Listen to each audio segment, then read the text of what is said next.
ओम शांति। आज सांगली महाराष्ट्र के भाई बहने सामने हैं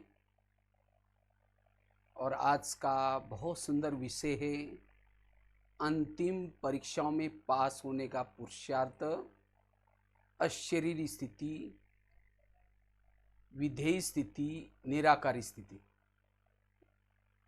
अंतिम समय की परीक्षाओं में पास होने का पुरुषार्थ, अशरीरी स्थिति, विधेय स्थिति, निराकारी स्थिति।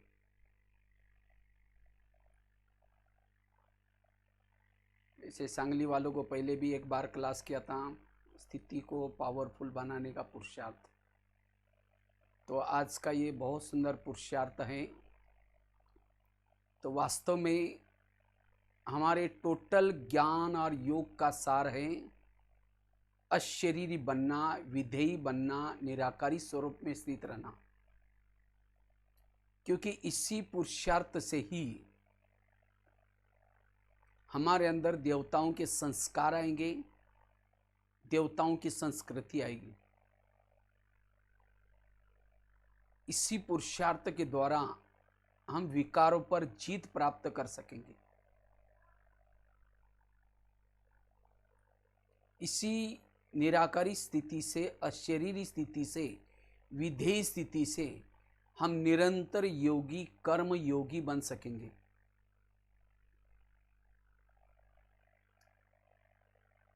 जितना इस निराकारी स्थिति में रहते हैं, विधेय स्थिति में रहते हैं, हमारे जीवन की समस्याओं का समाधान हो सकेगा।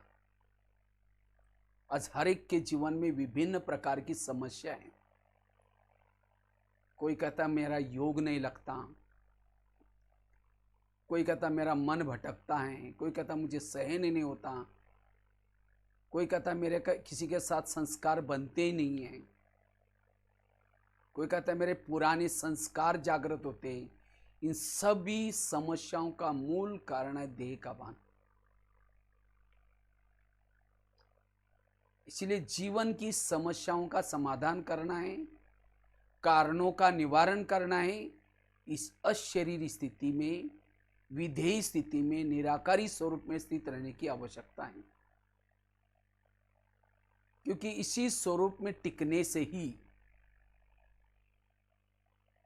हम वाइब्रेशन फैलाने की सेवा कर सकेंगे, निरंतर सेवादारी बन सकेंगे। बाबा कहते हैं वर्तमान समय सेवाओं का लंगर लगा दो। वास्तव में निरंतर सेवादारी बनना है, निरंतर योगी बनना है। इसके लिए ये अशरीरी स्थिति, विधेय स्थिति, निराकारी स्थिति की आवश्यकता है। इसी स्थिति से ही हमारे सेवा पीछे पीछे आएंगे। हमें सेवा के पीछे जाने की जरूरत नहीं है। जितना इस निराकारी स्थिति में रहते हैं, अशरीरी विधेयी स्थिति में रहते हैं, वाइब्रेशन पावरफुल बनाने की सेवा कर सकेंगे। आजकल बाबा कहते हैं बाकी सेवाएं अंत में ठप हो जाएगी। वाणी सेवा ठप हो जाएगी, स्थूल सेवाएं, प्रदर्शनी की सेवाएं, मेले की सेवाएं ठप हो जाएगी। लेकिन अंत की जो सेवा रहेगी वो सेवा रहेगी वायुमंडल को शुद्ध बनाने की सेवा। और वो जो शुरू में जो सेवाएं की, चाहे प्रदर्शनी की, चाहे मुख की सेवा, वाणी की सेवा, कर्मना सेवा, वो हद वाली सेवा। लेकिन अब मुझे कम समय में बेहद की सेवा करनी है। बेहद की सेवा का साधन है अशरीरी स्थिति में रहना, निराकारी स्वरूप में टिकना, विधेयी स्वरूप में टिकना। जितना इस स्वरूप में हम टिके रहेंगे, वाणी में बल आएगा, दृष्टि में बल आएगा। इस स्वरूप में टिकने से ही अति इंद्रिय सुख का अनुभव होगा, अति इंद्रिय सुख। और जब तक हम अति इंद्रिय सुख का अनुभव नहीं करेंगे, तब तक विकारों पर जीत प्राप्त नहीं कर पाएंगे, तब तक संपन्न नहीं बन पाएंगे। आत्मा की जन्म जन्मांतर की प्यास नहीं बुझेगी। आत्मा की प्यास बुझाने का आधार है अति इंद्रिय सुख, और ये सुख इस निराकारी स्थिति में रहने से, विधेय स्थिति में रहने से, अशरीरी स्थिति में रहने से मिलता है। और जिन्होंने ये सुख प्राप्त किया वो तृप्त बन जाएगा, भरपूर बन जाएगा, उसके दिल से गीत निकलेगा, पाना था सब पा लिया, मुझे कुछ नहीं चाहिए।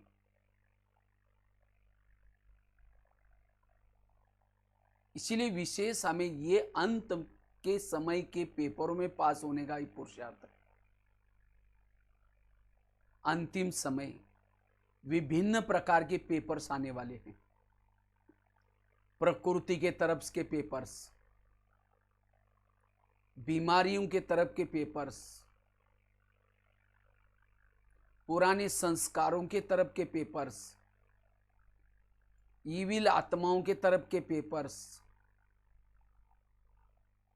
संबंधों के पेपर्स,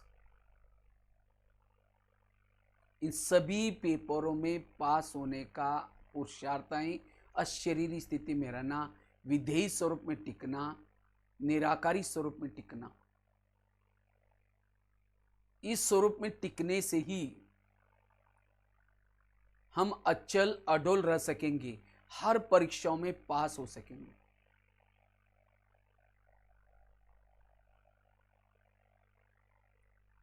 इसलिए बाबा हर मुरली में कहते हैं, बच्चे आत्मा समझो, अशरीरी स्थिति का अभ्यास करो। ये जिस दिन हम आए थे सेंटर पर, उसी दिन पहला लेसन यही सीखा, और अंत का लेसन भी यही है। इससे हम नष्ट मोहा स्मृति लब्धा बन सकेंगे, कर्मातीत कर्मेंद्रिय चित बन सकेंगे। यह है शॉर्टकट का पुरुषार्थ, क्योंकि अब सभी के पास समय बहुत कम है। कम समय में अगर हमें विजयी बनना है, मायाजीत बनना है, कमी कमजोरियों को निकालना है, इसकी धुन लगानी है। कृष्ण अर्जुन को कहता है, अर्जुन अब तुम सूर्य बनो, सूर्य। तो हमें भी वो सूर्य वाली स्थिति, ज्वाला स्वरूप स्थिति बनाने की जरूरत है। इसी से हम मायाजीत बन सकेंगे। जितना इस निराकारी विधेयी स्वरूप में टिके रहते हैं, उतना रात को सोए योग लगा रहेगा, रास्ते में चल रहे योग लगा रहेगा, कर्म कर रहे योग लगा रहेगा, देखते हुए भी हमारी न देखने की अवस्था बनी रहेगी।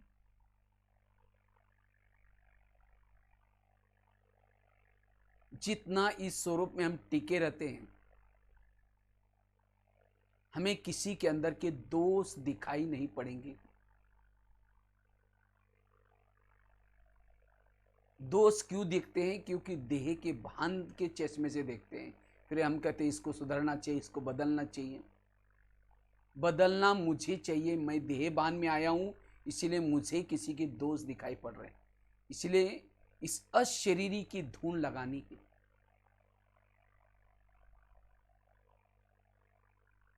जितना इस स्वरूप में टिके रहेंगे, उतना विघ्न आएंगे, समस्या आएंगी, लेकिन निराकारी स्वरूप में टिकने वाला, विधेयी स्वरूप में टिकने वाला, अशरीरी स्थिति में टिकने वाला उस समस्याओं का समाधान करेगा, कारणों का निवारण करेगा।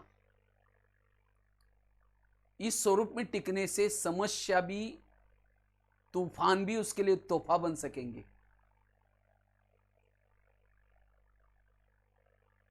इसीलिए बाबा कहते बच्चे ये अभ्यास करो।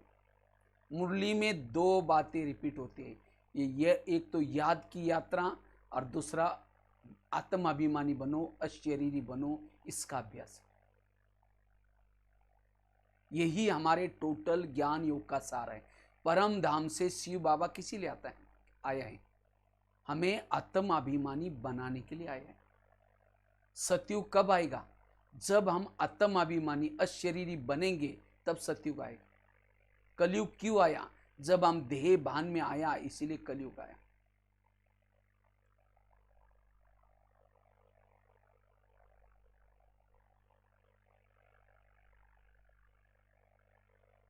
वास्तव में देह भान में रहना ये है हद, और अशरीरी विधेयी निराकारी स्वरूप में टिकना ये है बेहद में रहना।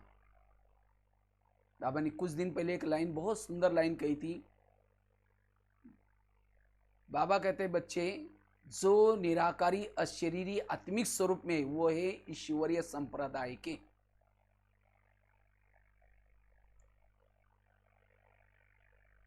वो है ईश्वरीय संप्रदाय के। हम कहते हैं हमारा बाबा के ऊपर निश्चय है। जिसका बाबा के ऊपर निश्चय है वो आत्मस्वरूप में टिकेंगे। ब्रह्मा बाबा ने यही मेहनत की, दादियों ने यही मेहनत की। इसी मेहनत से ही हम मायाजीत बनेंगे। विकारों का गेट है देह का भान।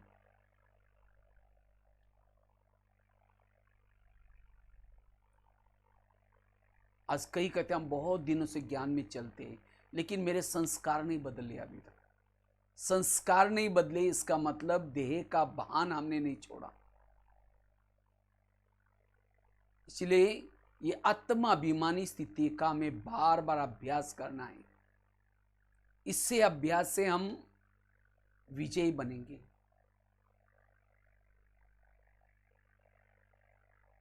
जितना इस स्वरूप में हम टिके रहते हैं,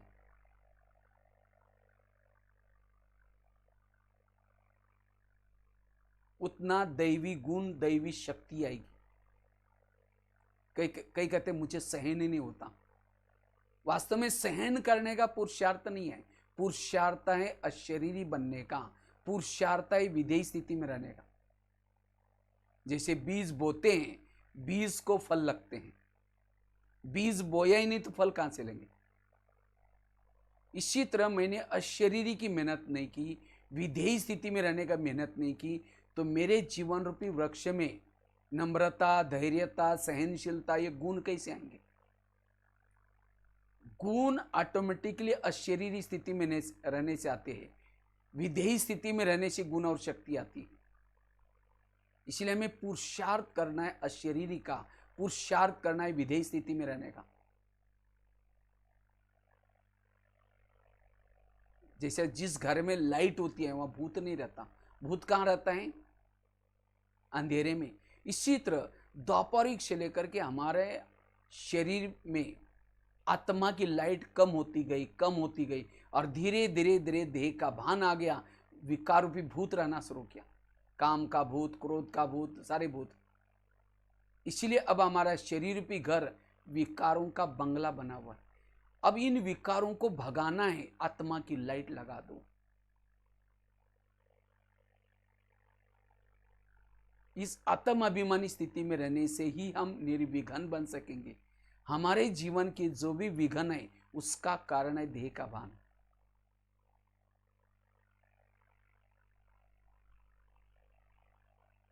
इसलिए अभी जो हमें टाइम मिला है, अभी भी हम जोर लगा करके पुरुषार्थ करेंगे। इसी पुरुषार्थ से हमारे अंदर छोटी मोटी कमियां रही हैं, उस कमियों पर हम जीत प्राप्त कर सकेंगे। इतना दिन हम और बातों की मेहनत करने में लगे रहे,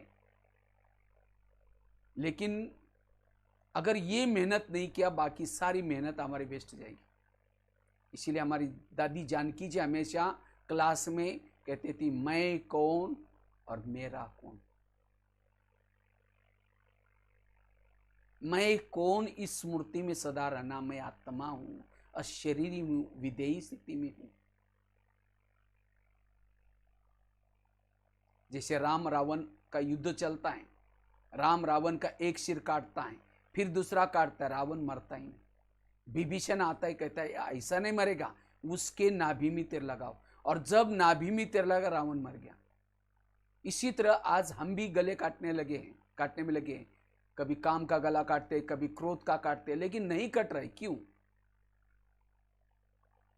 क्योंकि हम कभी काम का गला काट देते हैं, दोबारा जुड़ जाता है, कभी क्रोध का काट देते हैं, दोबारा जुड़ जाता है, क्योंकि देह भान के नाभि में तिरने लगा है। जब तक अशरीरी नहीं बनेंगे, विधेयी नहीं बनेंगे, निराकारी स्वरूप में नहीं रहेंगे, तब तक विकारों के गले नहीं कटेंगे। विकारों के गले काटने का स्थान है देह भान। देह भान आया, सारे विकार वहां जागृत हो गए। इसलिए अगर मुझे अंतिम परीक्षा में पास होना है, निडर बनना है, निर्भय बनना है, इसकी धुन लगा दो।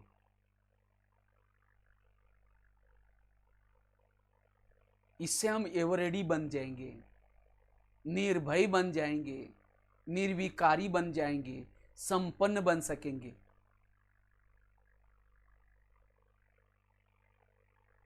देवताओं के अंदर के सारे संस्कार इसी पुरुषार्थ से आएंगे। ये हमारा पुरुषार्थ।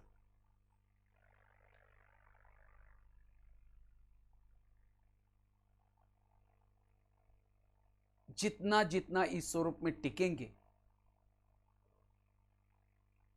आत्मा की जन्म जन्मांतर की प्यास बुझ जाएंगी, विकारों के अंश के वंश खत्म हो जाएंगे, जिसको ही बाबा कहते हैं ज्वाला स्वरूप स्थिति। एक भाई मेरे पास आया, प्रश्न पूछा, कहते भाई साहब, कोई आग के पास जाता है तो क्या अनुभव होता है? गर्मी का अनुभव होता है। अगर कोई बर्फ के पास जाएगा तो क्या अनुभव होगा? ठंडी का अनुभव होगा। इसी तरह कहता है बाबा सर्वशक्तिवान है। अगर बाबा के पास कोई जाएगा, सर्वशक्तिवान के पास, तो शांति का, शक्ति का अनुभव होना चाहिए। लेकिन कहते हैं मैं तो मधुबन में आया था, डायमंड हॉल में 4 घंटा बैठा वहां डायमंड हॉल में। गुलजार दादी के तन में बाबा आए थे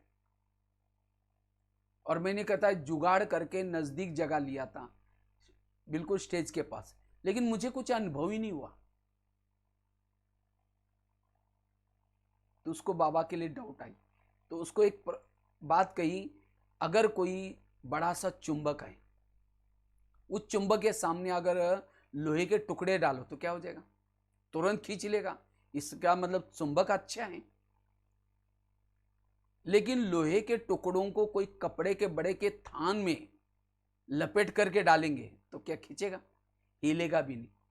इसका मतलब चुंबक खराब है। चुंबक अच्छा है, लेकिन लोहे के टुकड़ों को हमने क्या किया? कपड़े के थान के अंदर लपेट करके डाला, इसीलिए वो खींचा भी नहीं, हिला भी नहीं।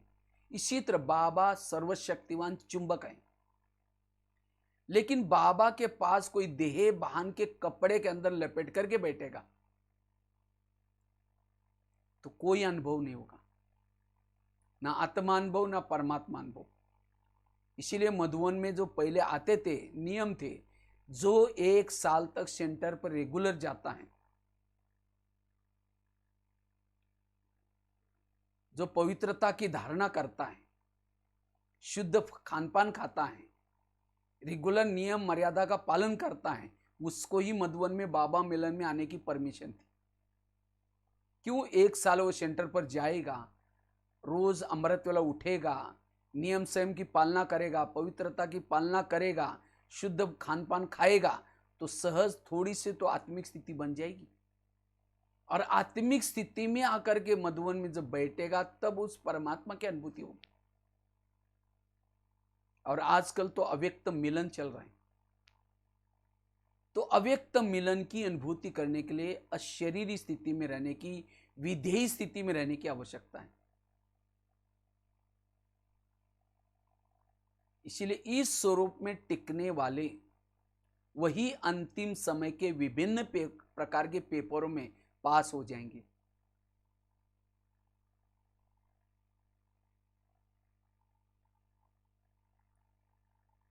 अगर अंतिम समय डर करके, घबरा करके शरीर छोड़ेंगे, सतयुग में नहीं आ पाएंगे। क्योंकि सतयुग में देवी देवता के बच्चे कोई रोते नहीं है। आजकल कोई बच्चा जन्म लेता है, खूब रोता है, घबराता है, कि उसका जो शरीर छोड़ा है पिछले जन्म में, वो डर, कोई एक्सीडेंट से डर करके, घबरा करके शरीर छोड़ा है। इसीलिए बाबा कहते हैं बच्चे ये आत्मा का पाठ पक्का करो। विनाश को देखने के लिए, वो सीन को देखने के लिए स्थिति पावरफुल चाहिए, और वो स्थिति बनाने की हमें मेहनत करनी है। इसीलिए बाबा ने पिछले कई दिनों से अलग अलग प्रकार के ड्रिल्स बताए हैं। ड्रिल का अभ्यास करो, अलग अलग प्रकार के। टोटल ये ज्ञान योग का सारा है अशरीरी बनना, विधेयी बनना, निराकारी स्वरूप का अभ्यास करना। इसी स्वरूप से सारी समस्याओं का समाधान हो जाएगा। इसी स्वरूप से हमारा पद भी ऊंचा मिलेगा। वास्तव में बाबा ने जो 4 सब्जेक्ट भी रखे हैं, ज्ञान, योग, धारणा और सेवा, आज की थी ना मुरली, शिवरात्रि, ये भी 4 सब्जेक्ट का यादगार है। इसी तरह ये 4 सब्जेक्ट भी बाबा ने ज्ञान, योग, धारणा और सेवा रखा है। किसी लिए अशरीरी का अनुभव करने के लिए, विधेयी स्थिति का अनुभव करने के लिए, निराकारी स्वरूप का अनुभव करने के लिए रखा हुआ। आज कई कहते हैं हम तो बिल्कुल जब से मैं ज्ञान में आया तब से कभी भी मुरली मिस नहीं किया। अगर मेरे पास मुरली के ज्ञान के अथाह पॉइंट है तो कौन सा स्वरूप रहना चाहिए? पॉइंट स्वरूप रहना चाहिए। जिसके पास ज्ञान के अथाह पॉइंट है वो पॉइंट स्वरूप में रहेगा। अगर मेरी निराकारी स्थिति नहीं है, ज्ञान केवल शून्य तक है, धारणा में नहीं है, जो सारा दिन ज्ञान सुन करके उसको अप्लाई करता है, वैसे चलता है, वो पॉइंट स्वरूप बन जाता है। कई कहते मैं तो बिल्कुल योग घंटों घंटों तक योग करता हूं। मैंने काफी ब्राह्मण बनने करके खूब योग किया है। अगर मैं योग करता हूं तो मेरी स्थिति क्या चाहिए? निराकारी अशरीरी स्थिति चाहिए। अगर वो नहीं रहती, इसका मतलब मेरा योग केवल बैठने तक है, लेकिन मेरी मन बुद्धि कहीं और भटक रहे, वो परम पिता बाबा के पास नहीं जा रहे, कहीं और जा रहे। अगर सचमुच मेरी मन बुद्धि बाबा में लगी रहेगी तो मेरी आत्मा की बैटरी चार्ज हो जाएगी। सारा दिन भ्रुकुटी में वो निराकारी अशरीरी विधेय स्थिति बनी रहेगी। आज कई कहते मैं जब से ज्ञान में आया हूं मेरी सारी धारणाएं पक्की हैं, चाहे खान पान की धारणा है, चाहे पवित्रता की धारणाएं, सारी धारणाएं मेरी पक्की है। अगर मेरी धारणाएं पक्की हैं तो मेरा स्वरूप क्या बनना चाहिए? अशरीरी विधेयी स्वरूप बनना चाहिए। अगर वो स्वरूप नहीं है, इसका मतलब मेरी धारणा केवल दिखावटी है, असली धारणा नहीं है। धारणा का सार भी है अशरीरी बनना, विधेयी बनना।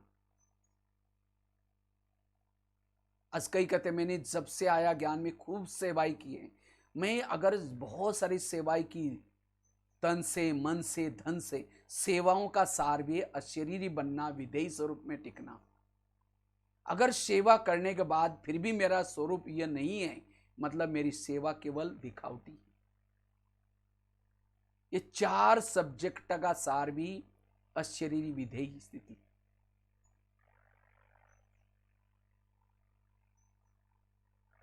इससे हम कर्मातीत बनेंगे, कर्मेंद्रिय जीत बन सकेंगे।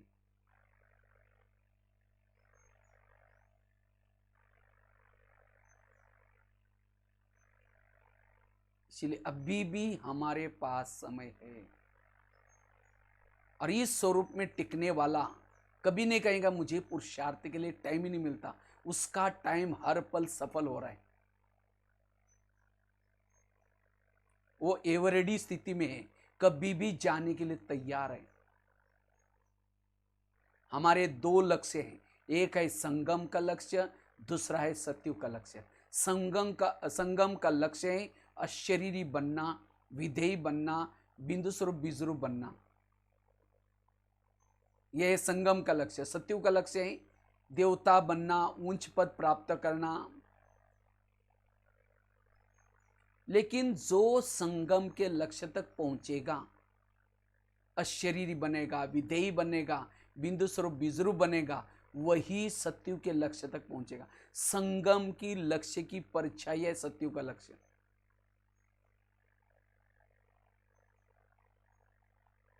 कई तो बैठ करके सोचते अब सत्युग कब आएगा, अब कितने साल बाकी है, कृष्ण कब जन्म लेगा, फिर कितना साल में स्वयंवर होगा, ये कई बातें ऐसे ही करते रहते। आपको समझो कोई कॉलेज का बच्चा है, वो किताब सामने लिया है और किताब सामने लेकर के सोच रहा है अब मैं कॉलेज की परीक्षा दूंगा, फिर पास हो जाऊंगा, फिर नौकरी करूंगा, फिर विदेश घूमने के लिए जाऊंगा, फिर इस कंपनी की गाड़ी लूंगा, फिर ये करूंगा।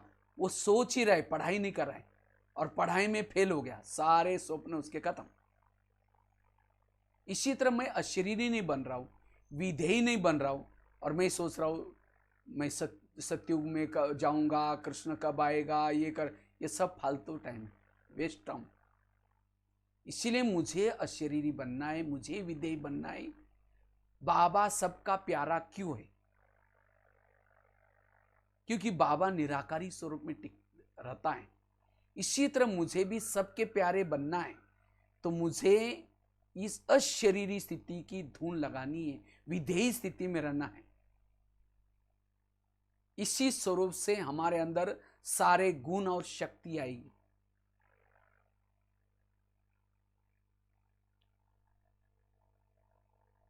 तो इस अशरीरी की महिमा, विधेयी स्थिति निराकारी की महिमा अपरंपार है। इससे हम समस्याओं का समाधान, कारणों का निवारण कर सकेंगे, अति इंद्रिय सुख का अनुभव कर सकेंगे। सत्युग के देवी देवता खुश है, क्यों? उनको वो सोने के महलों में इसीलिए खुश नहीं है, उनकी वो नेचुरल अशरीरी विधेयी स्थिति है, और इसीलिए उस शरीर में वेव्स फैल रहे हैं, अतीन्द्रिय सुख मिल रहे हैं, क्योंकि संगम युग में यह अभ्यास किया था, तो वो स्थिति नेचुरल उनकी बनी है, इसीलिए खुश है। इसी तरह मुझे भी संगम युग में खुश रहना है, सदा खुश रहना है। बाबा कहते हैं आगे चल करके लोग तनाव में रहेंगे, टेंशन में रहेंगे, चारों तरफ समस्या होंगी। ऐसे समय पर बाबा के बच्चों के चेहरे ही मुजिम बनेंगे, लेकिन किसके चेहरे? जो विधेयी स्थिति में रहते हैं, शरीरी स्थिति में रहते हैं, वो हर पल खुश में रहेंगे। इसीलिए मुझे सदा खुश रहना है, एवरेडी रहना है, इस स्वरूप में रहना है। यह है समेटने का समय। ब्रह्मा बाबा ने अंत में इसी अभ्यास को करते करते कर्मातीत बने। इसलिए हमें भी अब ये धून लगानी है। लेकिन ये नेचुरल मेरी स्थिति बनी रहे, इसके लिए हम किन बातों का ध्यान रखना है? अंतिम समय के पेपरों में पास होने के लिए, वर्तमान समय संगम युग में संस्कारों को परिवर्तन करने के लिए, वायुमंडल बनाने के लिए सेवा हमें बनानी, ये स्थिति बनानी है। लेकिन इस स्थिति को बनाने के लिए हम किन किन बातों का ध्यान रखना है जिससे मेरी नेचुरल वो स्थिति बनी रहे? उसके लिए 5-6 बातें याद रखनी। अगर मुझे निराकारी स्थिति, अशरीरी स्थिति, विधेयी स्थिति को नेचुरल बनाना है, उसके लिए सबसे पहली बात आई पवित्रता की धारणा। जितना हम पवित्रता को मेंटेन करके रखते हैं, हमें कहने की जरूरत नहीं, में आत्माओं में या शरीर में विधेयी। पवित्रता के बिना आत्मा का दीपक जागृत नहीं हो सकता। क्यों? पवित्रता और आत्माभिमानी का कनेक्शन क्या है?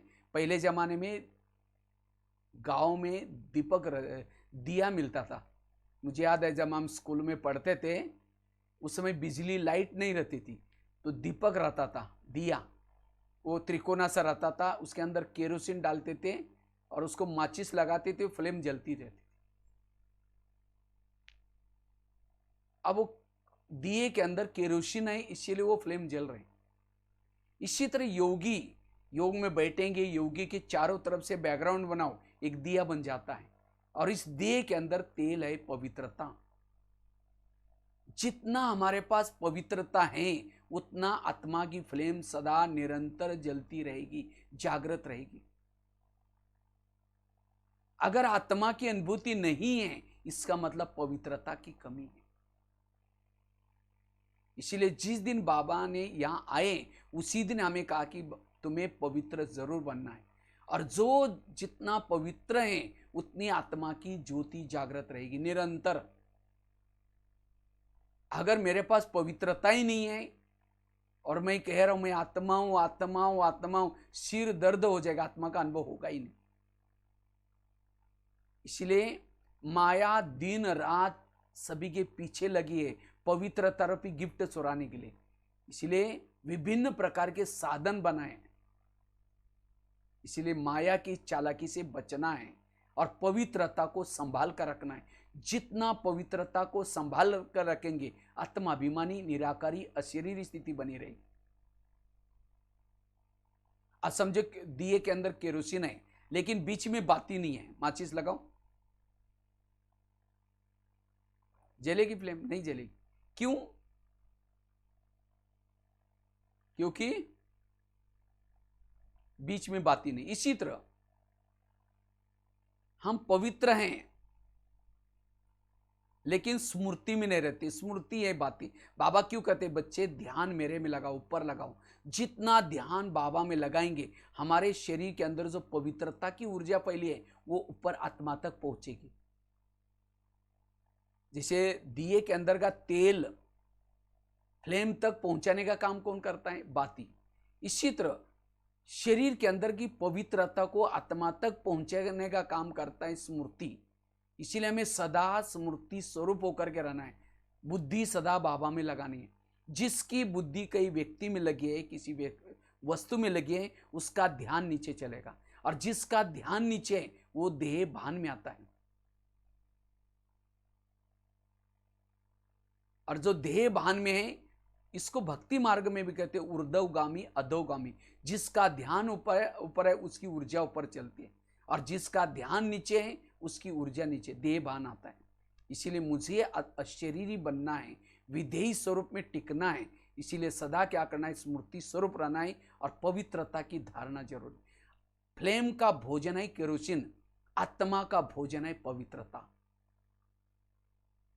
जितना पवित्रता होगी उतना आत्मा की फ्लेम निरंतर जागृत रहेगी। श्री विधेयी स्थिति में रहना है, अशरीरी स्थिति में रहना है, पवित्रता की धारणा। दूसरी बात है, अगर मुझे निराकारी अशरीरी विधेयी स्थिति का अनुभव करना है उसके लिए 7 स्वरूपों का अभ्यास। आत्मा के मूल गुण है 7: शांत स्वरूप, आनंद स्वरूप, शक्ति स्वरूप। ये 7 मूल गुण हैं। अगर इन मूल गुण का अभ्यास करेंगे, ये कोई मैंने क्लास नहीं कर रहा हूं, लेकिन मैंने अपने आत्माभिमानी स्थिति को बनाने के लिए क्या क्या पुरुषार्थ है, क्या वो अनुभव की बातें मैं सुना रहा। मैं जब शुरू में ज्ञान में आया था तो 7 दिन के लिए 7 गुणों को फिक्स किया। सोमवार के दिन आनंद शांत स्वरूप, मंगलवार के दिन आनंद स्वरूप, बुधवार के दिन शक्ति स्वरूप। और ये 7 गुणों का अभ्यास करने से आत्माभिमानी बनना इजी हो गया। ये 7 गुणों की कमी, यही हमारा देहभान है। जैसे जनवरी महीना आता है, हम साइलेंस में रहते हैं। जितना साइलेंस में रहते हैं आत्मा की अनुभूति होती है। तो एक गुण को भी आप स्वरूप में लाओ, इस 7 गुणों में से आप अशरीरी का विधेयी स्थिति का अनुभव कर पाएंगे। शांत स्वरूप, आनंद स्वरूप, शक्ति स्वरूप, ये 7 गुणों। इसीलिए बाबा कहते हैं सतो प्रधान बनो। ये 7 गुणों में आत्मा को प्रधान बनना है, वही आत्माभिमानी स्थिति है। ये 7 गुणों में बाकी सारे गुण आएंगे।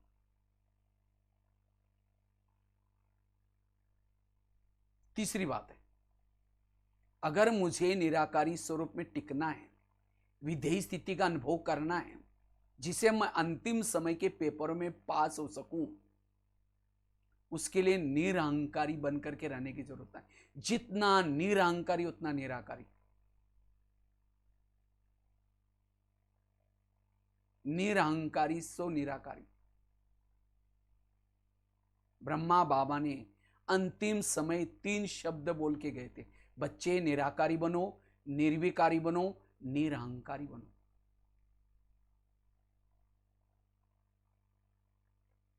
जितना निरहंकारी बनेंगे निराकारी स्वरूप में, अगर मेरी निराकारी स्थिति, विधेय स्थिति, अशरीरी स्थिति नहीं रहती, इसका मतलब मुझे कोई चीज का अभिमान है, चाहे पद का अभिमान, चाहे कोई पोजीशन का अभिमान, कोई कलाओं का अभिमान, कोई विशेषता का अभिमान, चाहे गुणों का अभिमान। जिसको अभिमान है वो आत्माभिमानी स्थिति में नहीं रह सकता।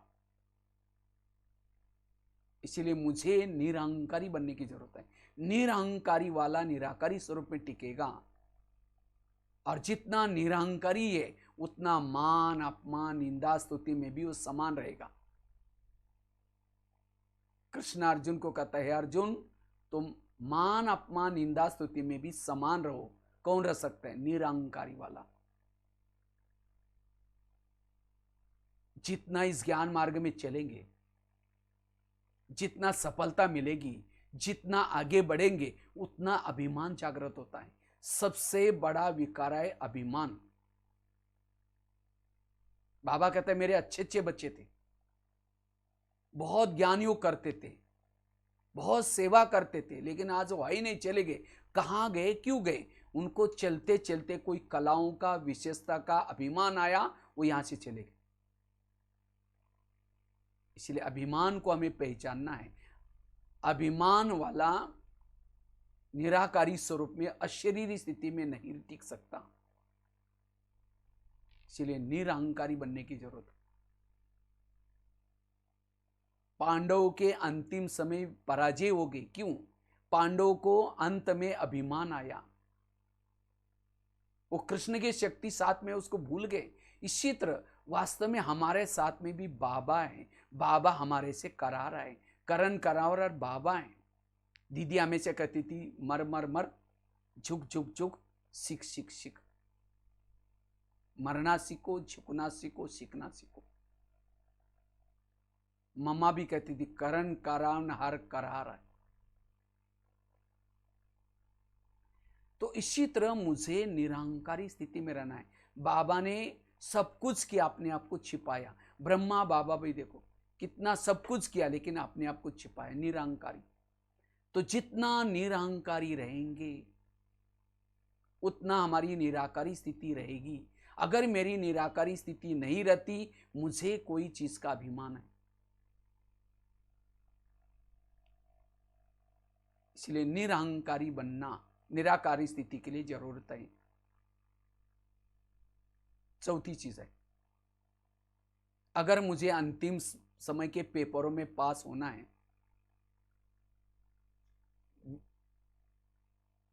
संपन्न बनना है, संपूर्ण बनना है, बाप समान बनना है, उसके लिए सोमानों के अभ्यास जरूरत है। जितना जितना हम सोमान में रहेंगे, सोमानों से ही हमारी आंतरिक शक्तियां जागृत होती है।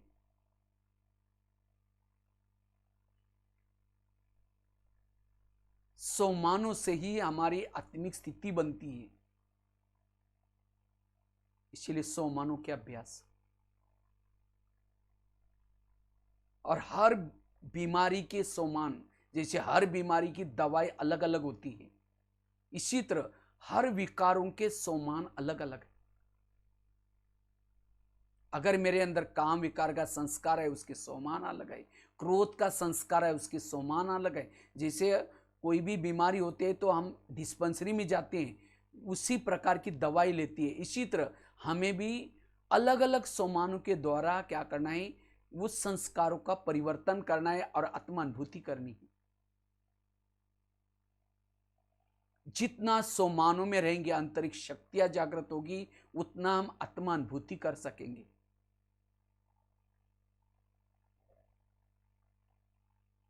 अगर विधेयी अशरीरी बनना है, पहली बात बताई पवित्रता की धारणा, दूसरी बात बताई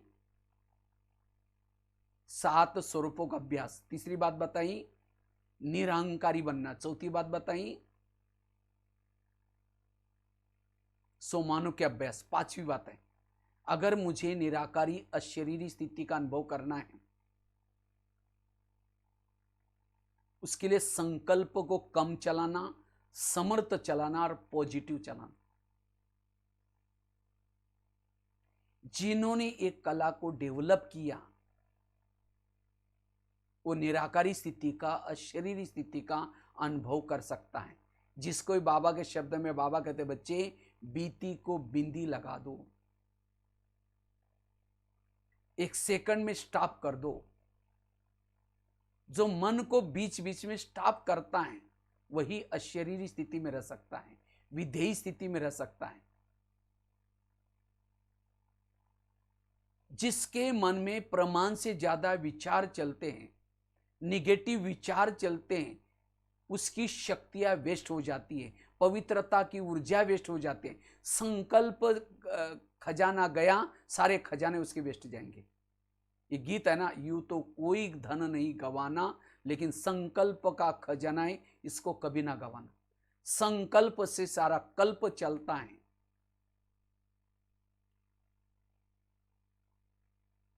इसलिए अगर मुझे अशरीरी बनना है, विधेयी बनना है, no question, no correction, no quotation, no opposition, मन चुप। और जिसका मन हर परिस्थिति में चुप रहता है वो निराकारी अशरीरी स्थिति में अनुभव कर सकता है। वास्तव में टोटल ये जो हमें ज्ञान मिला हुआ है, ड्रामा का ज्ञान, कर्मों का ज्ञान, जो वाचा, ये सारा ज्ञान का सारा है मन को चुप रखना। इतना सारा ज्ञान मिलने के बाद फिर भी मेरे मन में क्वेश्चंस आते हैं, ये क्यों हो रहा है, मेरे साथ क्यों हो रहा है, ऐसा कैसा हो रहा है। जितने क्वेश्चंस आ रहे हैं इसका मतलब ज्ञान को समझाइए। आकाश के चंद्रमा को पानी में देखना ही पानी स्थिर चाहिए। परम धाम के परमात्मा को मन में देखना ही मेरा मन स्थिर चाहिए। और जितना मन स्थिर रहता है उतना वो आत्मानुभूति कर सकता है, परमात्मा की अनुभूति कर सकता है, विधेयी स्वरूप का अनुभूति कर सकता है। अभी तो एक एक समस्या आ रहे, आगे चल करके चारों ओर समस्या आएंगी। अभी तक तो एक कोरोना की समस्या आई है, आगे चल करके प्रकृति की समस्या आएंगी, संबंधों की परीक्षा आएंगी, संस्कारों की समस्या आएंगी। और जिन्होंने बहुत काल का अभ्यास रखा है मन को चुप रखने का, वही वो निराकारी अशरीरी स्थिति में रहेंगे और उस समस्याओं का समाधान कर सकेंगे। विधेयी स्वरूप में टिकने के लिए अभ्यास चाहिए। समस्याओं का समाधान, कारणों का निवारण। क्योंकि संकल्प अगर वेस्ट जाते हैं, हमारी सारी, जैसे घड़ा भर दिया और छेद है, सारा पानी बह जाएगा। इसी तरह हमने अमृत वाला योग किया, मुरली सुनी, शुद्ध भोजन खाया, लेकिन सारा दिन व्यर्थ सोचा, सारी शक्तियां वेस्ट। इसीलिए मुझे अगर अशरीरी का अनुभव करना है, विधेयी स्वरूप का अनुभव करना है, मन को चुप रखना है। और जिसका मन चुप रहता है उसके पास सहन शक्ति आती है। सहन करना शुरू में कड़वा है, इसके परिणाम अच्छे हैं। सहना यही हमारे लिए गहना है। सहन शक्ति बड़ी बहन है, बाकी शक्तियां उसकी छोटी बहन है। जब सहन शक्ति आएगी तो बाकी उसकी 7 बहनें भी आएगी। 7 बहनें आएंगी, दैवी गुण शक्तियां, दैवी गुण शक्तियों के बच्चे हैं, सारे गुण शक्ति आएंगे, मास्टर सर्वशक्तिमान बनेंगे, उसे विजय बनेंगे। इसलिए मुझे कुछ भी हो जाए चुप रहना है। जो चुप रहता है वो निराकारी स्वरूप में रहता है, वो अंतर्मुखी रह सकता है। इसलिए संकल्प न चलाना। जिसको भी बाबा कहते बच्चे साक्षी होकर के रहो। जो व्यर्थों से बच जाता है, समस्या के समय प्रभु चिंतन करता, आत्मचिंतन करता, उसका जिम्मेवार बाबा है। मेरा काम है प्रभु का चिंतन करना, और प्रभु का काम है बच्चों के जीवन में, भक्तों के जीवन में जो समस्या है उसका समाधान करना। लेकिन हम क्या करते, प्रभु का काम करते, मेरा क्या होगा, मेरा कैसा होगा, मेरा क्या। बाबा कहेगा अच्छा ये मेरा काम कर रहा है, मैं बीच में क्यों जाऊं। तो मुझे प्रभु का काम नहीं करना है, मुझे जो प्रभु ने मुझे जो काम करना है दिया है उसका उनका गुणगान करने का, वो गुणगान काम करने का, गुणगान करना है। इसलिए व्यर्थों से बच जाना, क्योंकि इससे हमारा अगर संकल्प वेस्ट गए, समय भी वेस्ट गया, शक्तियां भी वेस्ट गई, वायुमंडल भी खराब हो गया, विकर्म बन जाएंगे। इसलिए मन को चुप रखना, और जिन्होंने मन को चुप रखने की कला सीखी वो अशरीरी बन जाएंगे, विधेय स्थिति में स्थित रहेंगे। इसीलिए वर्तमान समय माया तो अलग अलग प्रकार के विघन ला रहे हैं। जैसे अभी कोरोना की समस्या आई है, सबके जीवन में आई है। कई कहीं के मेरा दुकान का क्या होगा, मेरे बच्चों का पढ़ाई का क्या होगा, कहीं कहीं के खेती का क्या होगा, क्या होगा। सोचने से ठीक नहीं होगा, और ये हमारे संकल्प वैसे आकाश में थूकेंगे, थूका तो अपने ऊपर ही आएगा। इसीलिए ऐसे समय पर मन को चुप रखना, ये है समझदारी।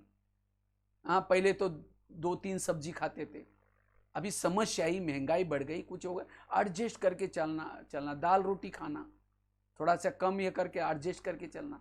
इसीलिए संकल्प को वेस्ट नहीं करना है, और जिन्होंने संकल्प को बचाया वो अशरीरी बनेंगे। और रिटर्न जर्नी है, सभी को अपने अपने हिसाब चुक्त करने हैं। संबंध के तरफ से भी समस्या आएंगी, कई तो हलचल में आ जाते हैं, मैं इसके रास्ते में कभी जाता नहीं, मैंने इसका कुछ बिगाड़ा नहीं, फिर भी ये मेरे साथ ऐसा क्यों कर रहा है, इसने मेरे साथ ऐसा क्यों किया। खुद सोचेंगे, औरों के बाद जाएंगे, उसका परिचिंतन करेंगे, वायुमंडल और खराब हो गया, उसके लिए नफरत आएगी, घृणा आएगी, वैर होगा, विरोध होगा, संगम का अमूल्य समय चला जाएगा। इसलिए मेरी रिटर्न जर्नी हो सकता है इस जन्म में मैं इसके रास्ते में गया नहीं होगा, लेकिन कभी तो गया था, मेरा हिसाब इसके साथ का चुक्त हो रहा है। और जब तक हिसाब चुक्त तो नहीं करेंगे, वापिस कोई भी ऊपर नहीं जा सकता। और बाबा ने पावन बनने के लिए, हिसाब चुक्त करने के लिए 3 तरीके रखे। ये एक है बाबा को याद करके, योग करके हिसाब चुक्त करना, और जो योग करके विनाश से पूर्व अपने हिसाब चुक्त करेगा वो सत्युग में जाएगा, जीवन मुक्ति में ऊंच पद प्राप्त करेगा। और जिन्होंने योग नहीं किया, हिसाब तो है, तो उसको सहन करना पड़ेगा। वो कोई तंग करेगा, परेशान करेगा, प्रकृति की समस्या आएंगी, लोगों की तरफ से आएंगी, उसको सहन करना पड़ेगा। लेकिन सहन करने से वो भी जीवन मुक्ति में जाएगा, लेकिन पद कम हो जाएगा।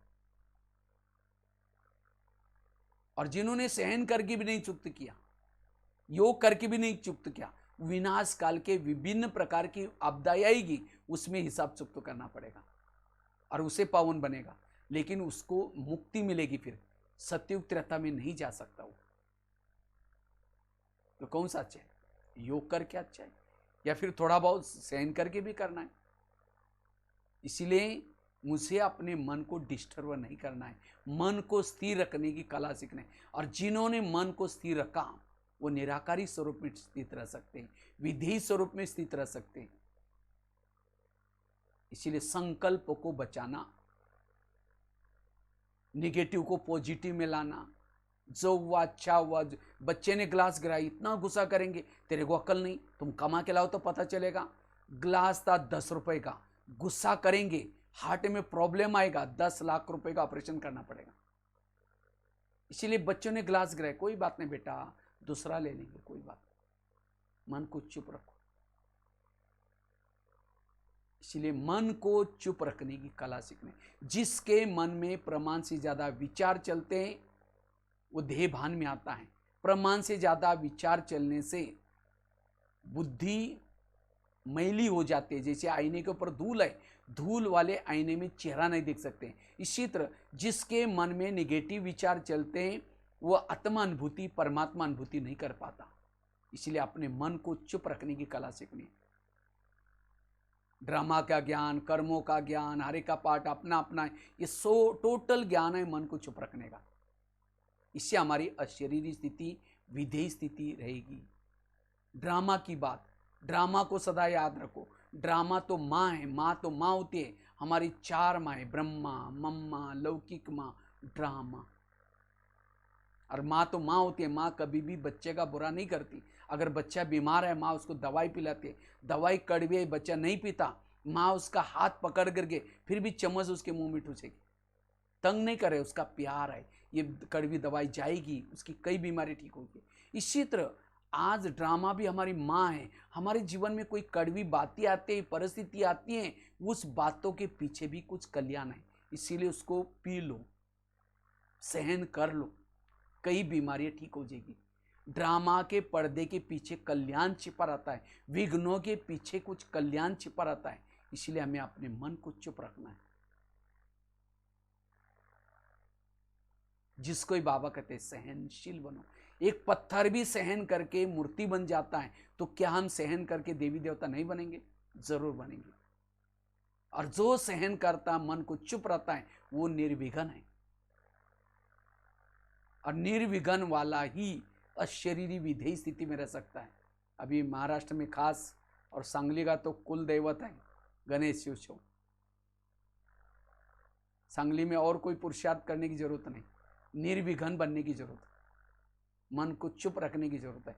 और जिन्होंने हर बात में मन को चुप रखा, वो विजयी बनेंगे, अशरीरी बनेंगे, विधेय स्थिति में रहेंगे। सहन शक्ति की बहुत जरूरत है, लेकिन सहन वही कर सकता है जो ड्रामा को पक्का करता है। इसीलिए वाह ड्रामा वाह, वाह बाबा वाह, वाह वाह की स्थिति में रहो। इसीलिए मन को चुप रखना। तो कितनी बातें बताई, टॉपिक चल रहे हैं अंतिम समय के पेपरों में पास होने वाली स्थिति का पुरुषार्थ, अशरीरी स्थिति, विधेय स्थिति, निराकारी स्थिति। इस स्थिति की अनुभूति करने के लिए पहली बात बताई पवित्रता की धारणा जरूरी है। दूसरी बात बताई 7 स्वरूपों का अभ्यास। तीसरी बात बताई निरहंकारी बनकर के रहना। चौथी बात बताई सोमानों के अभ्यास। पांचवी बात बताई संकल्पों को कम चलाना, हर परिस्थिति में मन को चुप रखना। 5 बातें। छठी बात है अगर मुझे निराकारी अशरीरी विधेय स्थिति की अनुभूति करनी है, इसके लिए योग तपस्या, सिवाय योग से हमारी निराकारी स्थिति, अशरीरी स्थिति, विधेय स्थिति नहीं बन सकती। जैसे बैटरी डाउन हो जाती है तो बैटरी को चार्ज किया जाता है, इसी तरह हमें भी अपनी आत्मा रूपी बैटरी को रोज क्या करना है, चार्ज करना है। और वो कैसा चार्ज होगा? योग बल के द्वारा, योग के द्वारा। लेकिन वो योग कैसा चाहिए? यथार्थ योग चाहिए। ऐसे नहीं कि घंटे गिनने वाला योग कर रहे हैं। योग में तो बैठे हैं, मन एक तरफ है, बुद्धि एक तरफ है। हमारा मन और बुद्धि बाबा में जाना जरूरत है। तो मन क्या है, बुद्धि क्या है, उसको, और खास तो बुद्धि का, जितना बुद्धि बाबा को देखती रहती है उतना मन भी बाबा के पास जाएगा। और जिसकी मन बुद्धि बाबा के तरफ है, वो ऑटोमेटिकली उसकी बैटरी चार्ज हो जाती है। निराकारी स्थिति बनाने के लिए बुद्धि के ऊपर एक बाबा के सिवाय किसी का भी प्रभाव ना हो। जैसे अभी कल परसों बाबा की बात कही थी, कोई छोटा बच्चा होता है,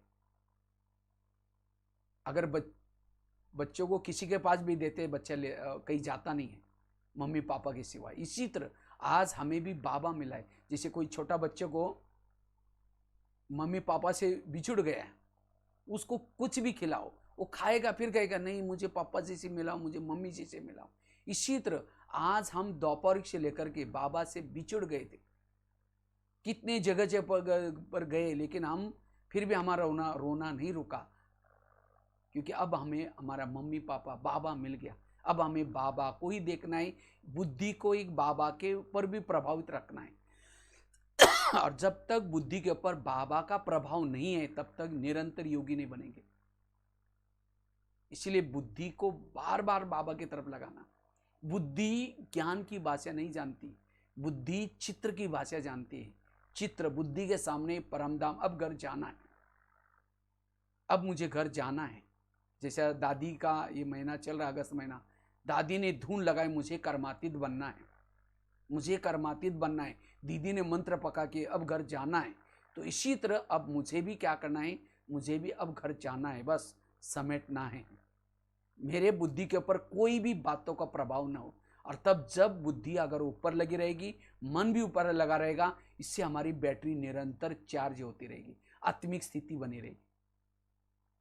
तो बुद्धि क्या चीज है, जैसे मैंने आपको एक छोटा सा एग्जांपल आपको देता हूं। इसी समय आप लोग बैठे हैं सांगली में, सांगली जिले के विभिन्न शहरों में, गांवों में बैठे हैं, लेकिन मैंने अभी आपको कहा कि इसी समय आप माउंट आबू के ओम शांति भवन के सामने खड़े हैं।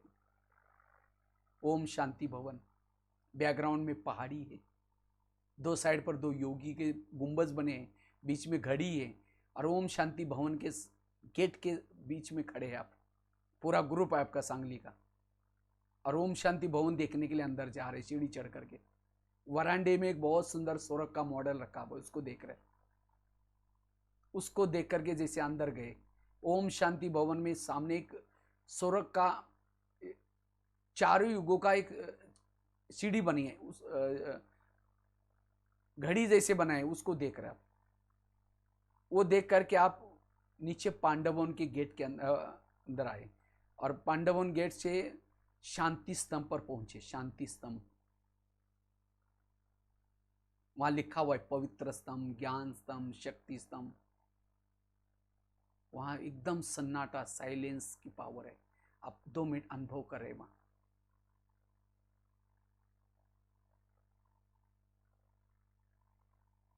वहां से आप धीरे धीरे झोपड़ी की तरफ जा रहे हैं। बाबा की झोपड़ी, बाजू में एक झूला है। जैसे झोपड़ी के अंदर प्रवेश किया, बाबा पत्र लिखते थे बच्चों को, गदीले पर बैठ करके। वहां बाबा की सुंदर वाइब्रेशन है, आप उसको अनुभव कर रहे हैं। वहां से आप बाबा के रूम में गए, जहां नीला सा ट्रांसलाइट लगा हुआ है, जहां बाबा की खटिया रखी है, जहां बाबा रेस्ट करते थे। एक बाबा का फोटो भी है वहां का। आप अनुभव कर रहे जैसे बाबा से आप मिल रहे वहां, बाबा के रूम में। बाबा खटिया पर बैठे।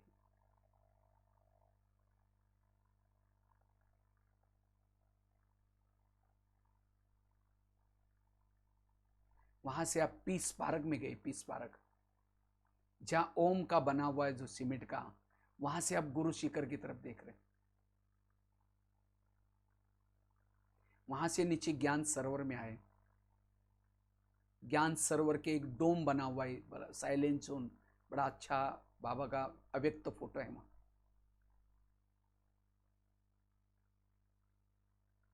वहां से नीचे डायमंड हॉल में आए, जहां बाप दादा का अवतरण होता है। उस समय के उस वायुमंडल का आप अनुभव कर रहे हैं। लास्ट में गेट में खड़े हैं।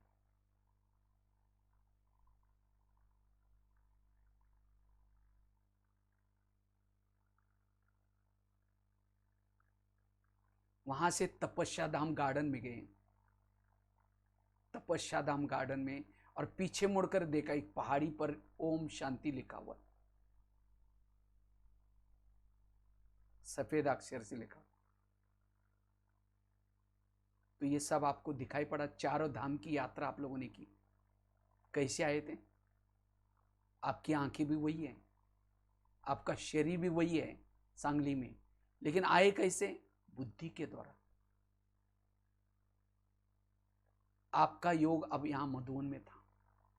अब जैसे वो उस पहाड़ी से आप ऊपर की तरफ देख रहे हैं, आकाश की तरफ देख रहे हैं, आपका शरीर प्रकाशमय बन जाता है। आप बिल्कुल हल्के होकर के ऊपर की तरफ उड़ रहे हैं, फरिश्ते बन करके बादलों से भी पार जा रहे हैं।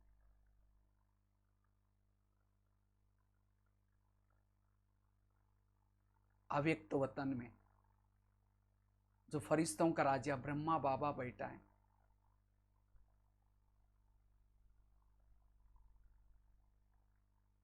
जैसे आप जाते हैं, बाबा खड़े होकर के आपका बाहें फैला करके स्वागत करते।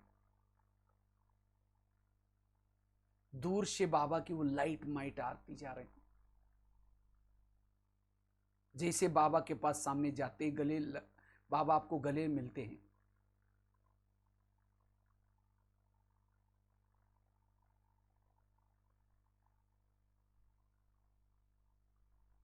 बाबा ने मस्तक के ऊपर हाथ रखा, ज्योति बिंदु आत्मा हूं, प्रकाश का शरीर भी गायब, एक ज्योति बिंदु बन करके ऊपर की तरफ जा रही, परम धाम में जा रही।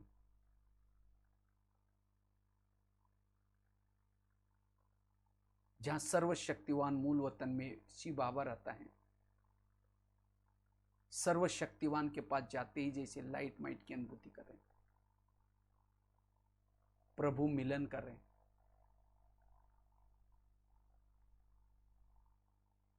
जिस बाबा को नीचे ढूंढ रहे थे वो बाबा से मिल रहे, शक्तियां लेकर के फिर नीचे आते। तो ये आप बुद्धि के द्वारा ऊपर गए। ऐसे हमें बीच बीच में योग करते रहना है, और जितना योग करेंगे उतनी हमारी आत्मा की बैटरी चार्ज होगी।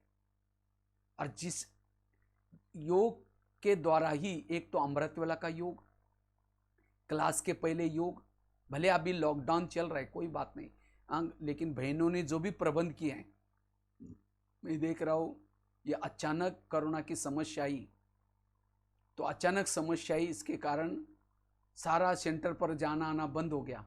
तो भी बहनों की कमाल आई, जिन्होंने कभी एंड्रॉयड मोबाइल देखा नहीं, इंटरनेट के बारे में नॉलेज नहीं था, तो भी ये ज्ञान इतना जरूरी है, आत्मा के लिए भोजन है, इसके बिना आत्मा हम कैसे रह सकते हैं। इसीलिए बहनों ने सीख करके वो ज्ञान आपके तक पहुंचाने का काम कर रहे हैं। तो हमें भी रोज वो कदर करनी है, और रोज ये बातें आते हैं उसको हमें बराबर सुनना है। क्योंकि जैसे गाड़ी के अंदर पेट्रोल डाल दो, वही पेट्रोल का पाइप ड्राइवर के मुंह में डालो, क्या हो जाएगा? ड्राइवर का भोजन अलग है, गाड़ी का भोजन अलग है। इसी तरह आत्मा का भोजन है ज्ञान। जब तक हम ज्ञान नहीं सुनेंगे, समर्थ नहीं बनेंगे, सोल कॉन्शियस नहीं बनेंगे। इसलिए हमें ज्ञान, लेकिन ज्ञान सुनने से पूर्व हमें योग भी करना है।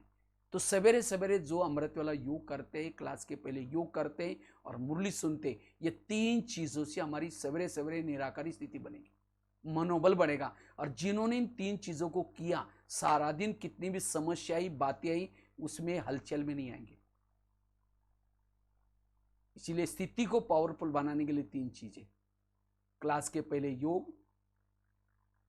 और ऐसा भी नहीं समझना अभी तो बहुत अच्छा हो गया, बहनों ने तो अच्छा प्रबंध किया है, अभी तो सेंटर में जाने की जरूरत नहीं है। लेकिन नहीं, जैसा लॉकडाउन खुलेगा, समय ठीक हो जाएगा, हम फिर से दोबारा सेंटर पर जाना है।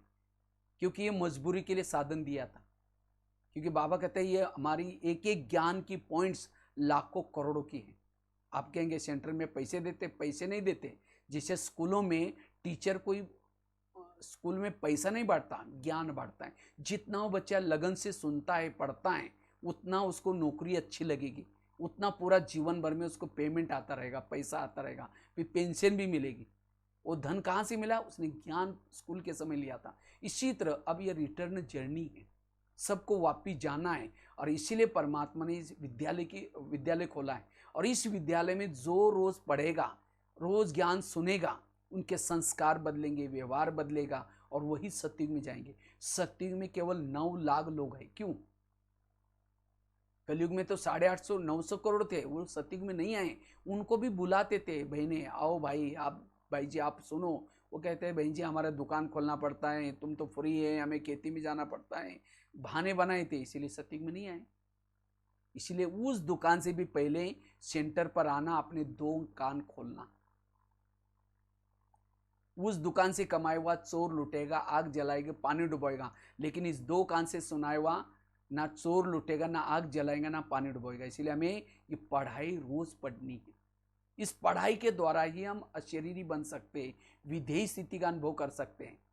सवेरे सवेरे 3 चीजें जरूरी, जितना योग तपस्या करेंगे अशरीरी का अनुभव कर सकेंगे, विधेय स्थिति का अनुभव कर सकेंगे। बाकी तो बातें तो और भी बहुत सारी हैं, लेकिन समय पूरा होता जा रहा है, इसीलिए मैं यहीं पूरा करता हूं। और ये बातें मैंने कोई रेटी नहीं सुनाई, लेकिन मैंने खुद अपने अनुभव से सुनाया। क्योंकि आप लोग तो जानते हैं, मैं जब शुरू में ज्ञान में आया था वैसे तो 2 साल तक, उससे पहले मैं 9वीं और 10वीं में उस रद्दी के किताब के द्वारा मैं पढ़ता था, योग लगाता था। लेकिन जैसे मैं विटा में आया, विटा में आया तो 1 साल हुआ था। विटा का ITA का कोर्स कर रहे थे, तो ITA का कोर्स करने के बाद जो 1 साल हुआ, वहाँ अचानक कोई कार्यक्रम चल रहा था नगर पालिका में। तो मैं देखा, अरे मेरे पास जो किताब है वही गीत बज रहा है, वही क्या बात है। जब देखा तो फिर उसी दिन मैं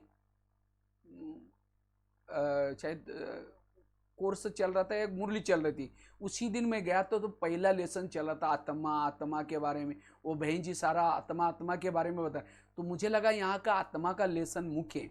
तो उसी समय शायद कोई मेला या कुछ लगा था, तो मैं बाहर गया। तो उसी दिन मैंने अपने हाथ पर शायद लिख करके रखा हुआ, मैं आत्मा हूँ।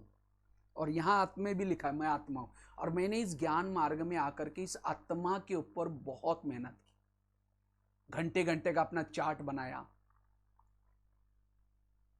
ग्राफिक चार्ट बनाया, हर घंटे में चेकिंग करता था।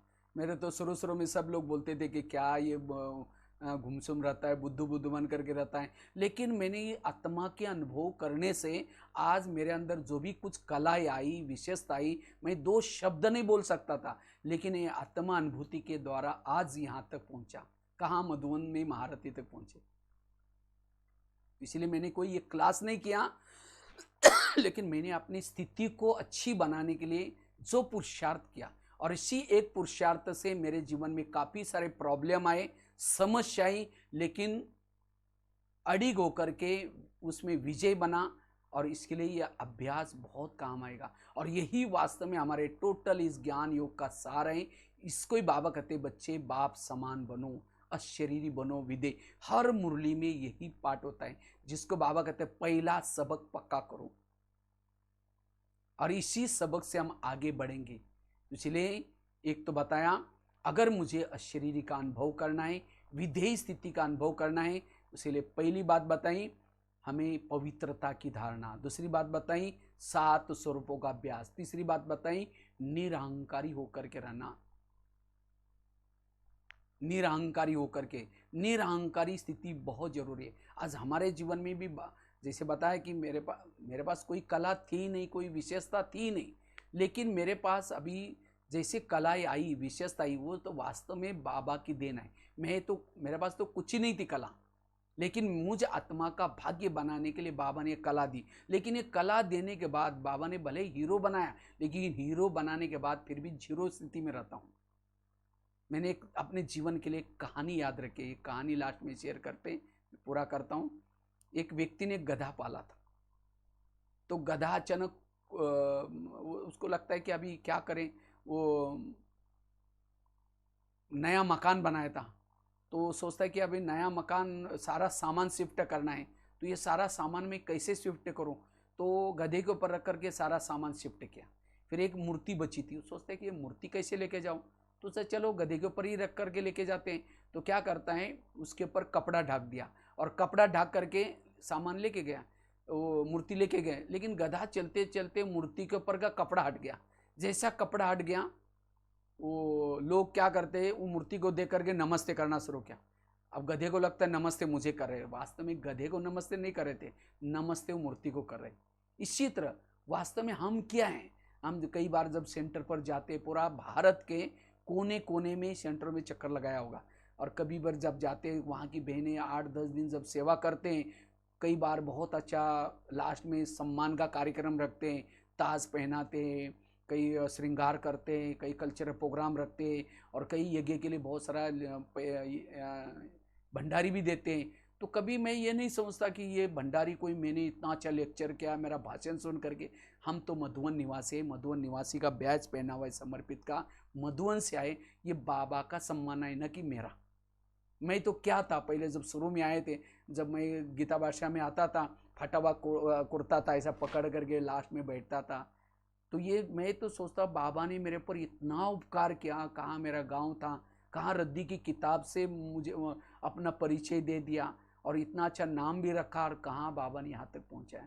इसलिए अभी भी हम इतनी यात्रा करता हूँ पूरा भारत के कोने कोने में, लेकिन कभी भी एसी में नहीं जाता हूँ, कोई फ्लाइट में नहीं जाता हूँ, सिंपल स्लीपर में जाकर के सेवा करता हूँ, क्योंकि ये सब बाबा करवा रहे हैं। इतना सेवाओं का चांस दिया भारत में जाने का, ये निरहंकारी। और जितना हम इस स्थिति में रहते हैं उतना आत्मिक स्थिति बनाना बहुत इजी होता है। इसीलिए मैंने कोई ये क्लास नहीं कराया, लेकिन मैंने अपने जीवन में आत्मानुभूति करने के लिए क्या क्या पुरुषार्थ किया, उस पुरुषार्थ की बातें मैंने आपको बताई। और ये इसी पुरुषार्थ से हम निर्विघ्न रहेंगे, अचल अडोल रहेंगे, सहनशील बन करके भी रहेंगे। एक पत्थर के समान, संगम युग में पत्थर बनना बहुत अच्छा है। पत्थर क्या होता है? सहन करता है, और उस पत्थर की मूर्ति बनती है जो सहन करता है। जो सहन नहीं करता उसकी मूर्ति नहीं बनता। और लेकिन ये सहन शक्ति तब आएगी जब हमारी आत्मिक स्थिति हो। हमने कितना योग किया, कितना ज्ञान किया, कितना ज्ञान को समझा, कितना ड्रामा को समझा, ये हमारी सहन शक्ति बताएगी। लेकिन सहन शक्ति कब आएगी? जब आत्मिक स्थिति है। इसलिए आत्मिक स्थिति वर्तमान समय, चाहे प्रकृति की तरफ से समस्या आएंगी उसमें पास होने के लिए, चाहे संस्कारों की तरफ से आने वाली समस्या उसके लिए, चाहे संबंधों की तरफ से, हर प्रकार की समस्याओं में अगर पास होना है, ये हमें ये धून लगाना है। अभी हमें जो टाइम मिला हुआ है, चाहे योग का टाइम, तपस्या का टाइम, ये निराकारी अशरीरी स्थिति के लिए। तो इसीलिए इस स्थिति को हमें बनाना है। यही टोटल ज्ञान और योग का सार है। इसलिए हमें यही धून लगाना है। और जितनी जिसकी ये आत्मिक स्थिति अशरीरी स्थिति है, उतना उसको बाबा याद आएगा, सदा उसको घर याद आएगा, परम धाम जाना ये याद आएगा, अंत समय साक्षी होकर के रहेंगे। इसलिए इस स्थिति का हमें पुरुषार्थ करना है। और इस स्थिति में रहने वाला ही बाप का प्रिय बनेगा, बाप का प्रिय, शिव बाबा का प्रिय बनेगा। और जो बाबा का प्रिय है वही सबका प्रिय बनेगा। इसीलिए बाबा कहते हैं 3 तकत, एक है भ्रुकुटी तकत, फिर बाबा का दिल तकत, और उसको ही भविष्य का राज तकत मिल सकता है। जो भ्रुकुटी आसन पर नहीं बैठता उसको बाबा का तकत कैसा मिलेगा, उसको भविष्य का तकत कैसा मिलेगा। इसीलिए हमें अशरीरी स्थिति में, आत्मा की स्थिति में रहना जरूरी है। तो ये है पुरुषार्थ। और इसी पुरुषार्थ से हम ऊंच पद प्राप्त कर सकेंगे। इसी पुरुषार्थ से हम विकर्मजित बन सकेंगे। इतना ही नहीं, इस स्थिति में रहने से हमारे से जो गलती से जाने अनजाने जो द्वापरिक से विकर्म बने, उस विकर्म को कम कर सकेंगे। इतना ही नहीं, नए कोई भी प्रकार के विकर्म नहीं होंगे। कब? जब हमारी आत्मिक स्थिति है। क्योंकि आत्मिक स्थिति रहने से इंद्रियां हमारे वश में रहेगी, इंद्रियां शीतल बन जाएगी। तो ये है पुरुषार्थ, और इसी पुरुषार्थ से हम आगे बढ़ सकते हैं। बाकी तो बहुत बहुत धन्यवाद जो बहनों ने हमें सेवा का मौका दिया। और खास ये पहला लेसन आप पक्का करेंगे और इसी से आप निर्विघ्न रहेंगे। यही पुरुषार्थ हैं। बाकी लास्ट में हम थोड़ा सा योग करके कार्यक्रम पूरा करेंगे। सभी अपने जगह पर कमर सीधी करके बैठेंगे।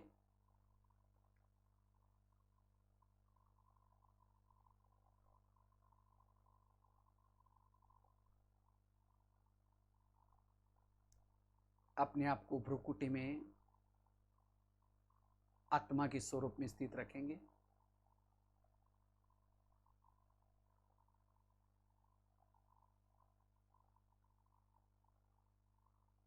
मैं ज्योति स्वरूप आत्मा भ्रुकुटी आसन पर स्थित हूं।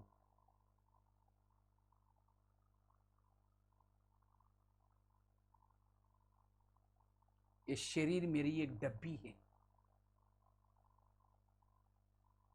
मैं आत्मा इसमें हीरा हूं।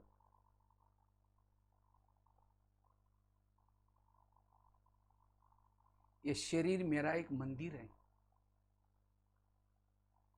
मैं आत्मा चैतन्य में इसमें मूर्ति हूं।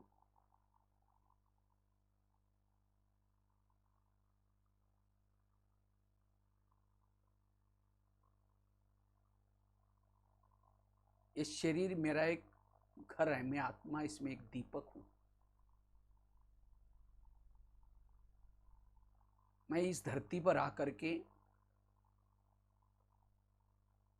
हीरो पार्ट बजाया, हर जन्म में हीरो पार्ट धारी था। अब मुझे आत्मा की रिटर्न जर्नी है, अब मुझे वापिस जाना है।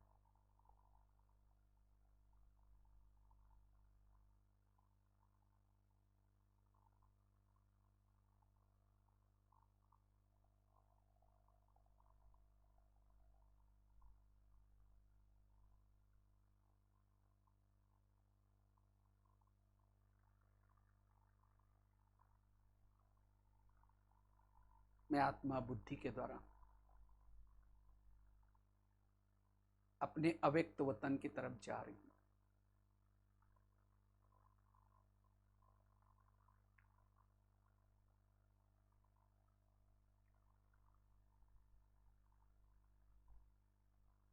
बादलों से भी पार,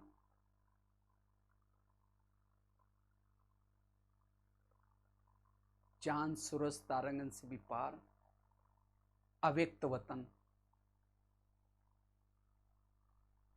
जहां फरिश्तों का राजा ब्रह्मा बाबा बैठा।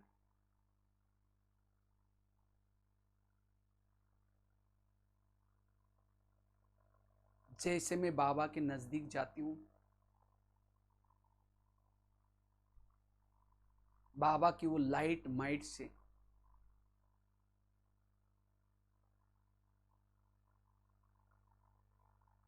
मैं भी लाइट माइट बनती जा रही हूं।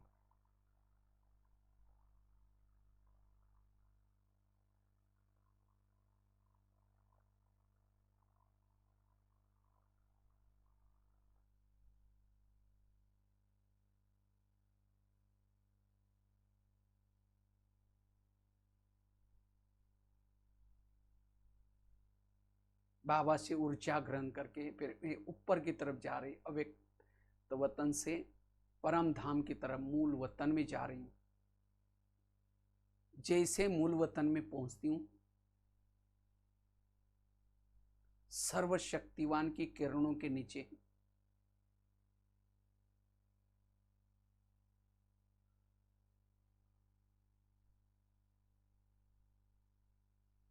जैसे बाबा के सानिध्य में जाती हूं,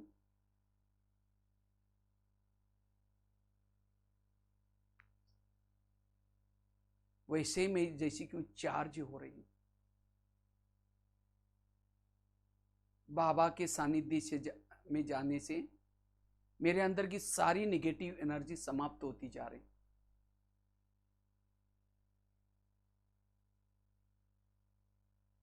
मैं ऊर्जावान बनती जा रही हूं।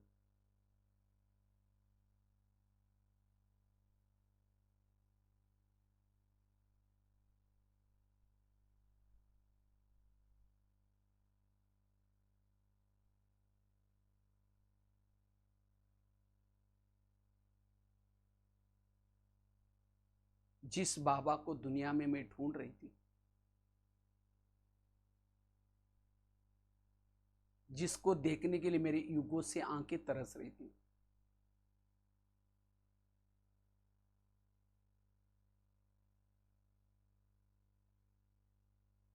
आज उस बाबा को बिल्कुल सामने से देख रही हूं।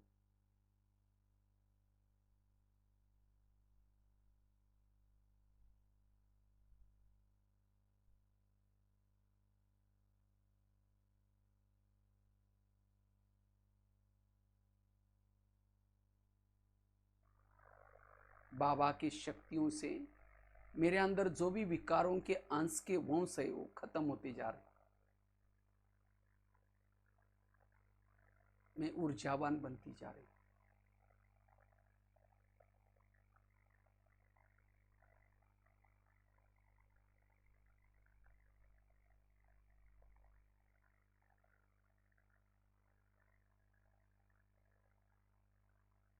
बाबा शांति का सागर है।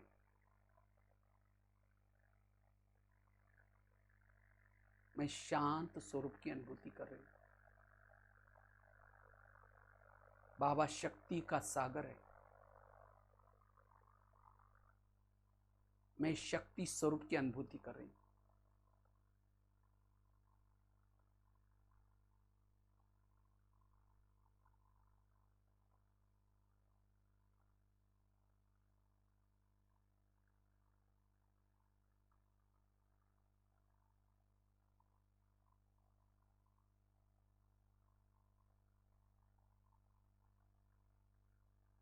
अब ये प्रभु मिलन कर स्वयं को शक्तियों से भरपूर करके मैं आत्मा वापिस धीरे धीरे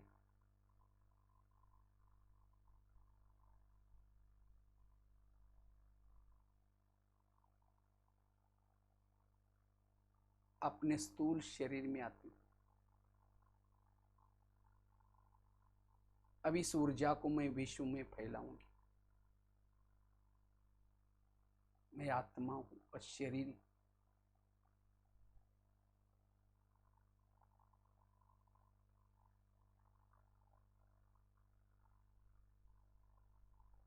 ओम शांति।